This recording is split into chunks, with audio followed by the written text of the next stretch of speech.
আসসালামু আলাইকুম।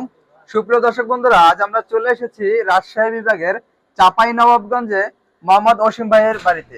আর ভাইয়ের বাড়িতে কিন্তু একটি দুই পাল্লার গেট এবং পাশে দেখতে পাচ্ছেন দোকানের শাটারের কাজ চলতেছে এবং একটি ভিয়েতনাম ভাইরাল যে গেটটি, সেই গেটটি আমরা ফিটিং করে ফেলছি। তো ভাইয়ের কাছে জানতে চাইবো ভাই আমাদের কিভাবে পেলেন এবং আমাদের কাজের কোয়ালিটি সম্পর্কে। আসসালামু আলাইকুম ভাই, কেমন আছেন? আলহামদুলিল্লাহ, আলহামদুলিল্লাহ ভালো। আপনি ভালো আছেন? আলহামদুলিল্লাহ। ভাই আমাদের কিভাবে আপনি খুঁজে পেলেন এবং আমাদের কাজের কোয়ালিটি কেমন, এবং কেউ যদি আমাদের কাছে মাল নিতে চায় তো সে সম্পর্কে একটু বলবেন। না, আমি মূলত ফেসবুক থেকে আপনার সাথে কন্টাক্ট পাইছি। সেখান থেকে দেখে এবং কাজের কোয়ালিটিগুলো দেখার পরে আমি সিদ্ধান্ত নিয়েছি আপনার কাছ থেকে করার, এবং ইনশাআল্লাহ সব মিলিয়ে ভালোই আর কি কাজের। আমাদের যে কাজের যে 5 মিলি দিতে বলছে, এটা 5 মিলি পাইছেন? হ্যাঁ, আর ঠিক যে আছে। মানে ডকুমেন্ট, জি আলহামদুলিল্লাহ।